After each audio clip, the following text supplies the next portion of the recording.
Welcome to another episode of the Advice First podcast. Robert Clark here, your host. And today I have a well-suited man sitting across from me and a person that I look up to. Let me intro this by just clarifying for all of our listeners. Ryan James Miller is a coach, business coach, sales coach, branding coach. Basically, for me, he's been any coach that I need him to be, or psychologist or therapist. But a man that wears many hats, and as a client of Ryan's for the last at least a year, maybe 2 years. Year and a half. Yeah. Year and a half. Yep. Coaching isn't all you do. And so when I think of, tell people what Ryan does, I'm like, well, get out the list, right?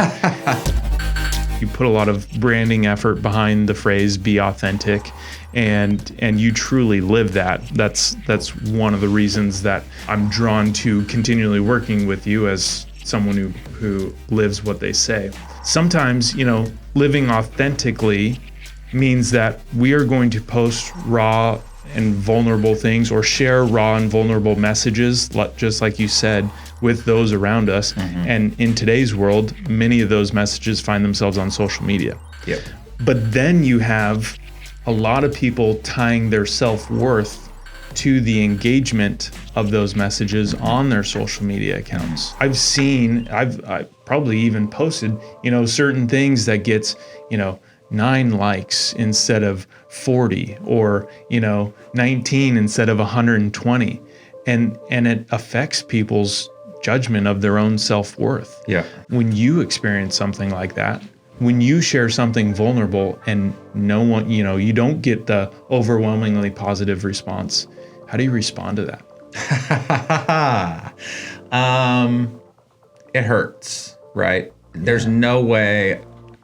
I don't feel like there's a person out there that could truthfully say that a lack of response feels good. For people that are truly intending to get their story across, I think that they already have struggled with this want to be heard, mm-hmm. and aren't being heard. And because they see a platform like a LinkedIn or Instagram or whatever, where people are being heard and are being quote unquote engaged with, it's really a hard thing to deal with. So I definitely deal with it. I'm actually in one of those pits right now of engagement on LinkedIn. I went from getting 5,000 plus views on posts, right, to now I'm getting 500. Right. And there are big changes that platforms like that have been making. So that's there. But what I'm trying to stand in then is two things. Number one, I just need to be consistent, because that's just who I am. But secondly, and more importantly, is only one person really needs to hear you share your story. Because I had a post a week and a half ago or 2 weeks ago or something like that was very vulnerable. Few people even saw, at least from what I saw. And yet had a woman reach out to me that was so broken over what I'd shared, and opened up and cried to me. And I'd never talked to her on the phone. We were on video, and she was crying to me, and she was apologizing. And I'm like, look, this is what this is for, right? And so you could be affecting that one person that you really need to affect. And so for that alone, fight through that struggle and be willing to just continue to share, because somebody else is going to resonate with everything. That's why the personal stuff typically gets a lot more engagement than the professional stuff does anyway, mm-hmm. because people resonate with the personal highs and lows of life. Yep. Absolutely. That's why I feel like for the people that really want to do it the right way, I can be a valuable asset, because I'm still stepping through it, mm-hmm. and I'm still testing. I'm still figuring things out within myself, and then within the platforms that we're all engaging in. Right. Yeah. Yeah. When COVID-19 found its way to the United States, and especially here in California, things were back in October. No, just kidding. Yeah. And things were severely shut down here. What did happen with your business, and how have you walked away from that? Yeah.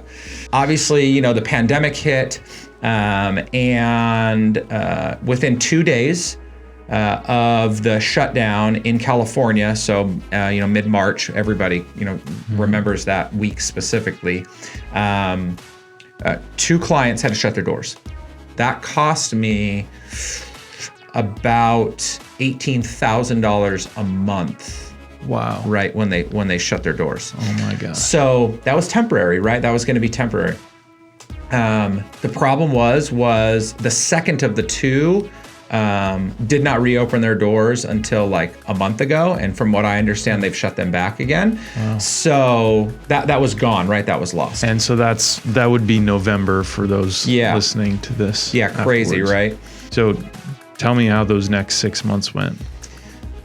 I had to get my ass in gear, right? I mean, this wasn't the first time this has happened. And so I had to figure out how I was going to make up for what I had lost.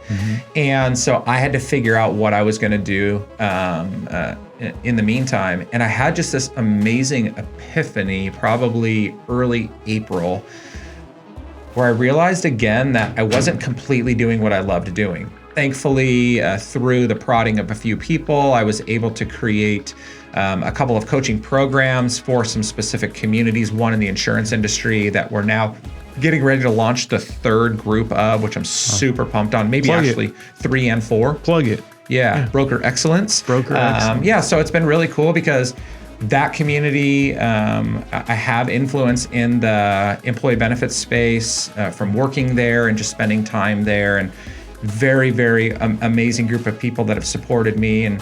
And so that's gone well. What started off with the Foundations program, which was originally going to be 90 days, and then we pushed it a little bit longer than that with a small group of people, has birthed what is going to become that Foundations to Freedom Academy. That will be a 12-week intensive group coaching program that I will facilitate live, virtually live probably for the most part. That will be limited to 20 people at a time. And that is going to be taking all 9 pillars of this idea of identifying my foundations and ultimately achieving freedom. That's going to be walking people through that whole process. So that's coming pretty soon. I would have done none of that, had it not been for COVID, because I would have been earning good money, picking up a one-on-one coaching client every now and again. It wasn't that I was complacent. It was just that I was doing good and doing good stuff. Already in October, end of October, I surpassed my 2019 revenue. Wow. And my 2019 revenue was the best year I'd ever had in business in the 8 years to that date I had been in business. Wow. So 9 years in, this will be the best year I've had, thank God, financially, though it's been significantly challenging. And I'm unsure of what 2021 looks like. I just know that if I just continue to do the things that I think are right for me, that I can equip other people to go do the same for them, and that will pay itself in spades. This man lives what he says, and that's one reason that I love him and continue to work with him. So thank you so much for sharing your insights today, Ryan. Yeah, thanks, man. I appreciate being on and being a part of your life and just watching all the amazing things that you've done. So this is just another one of them.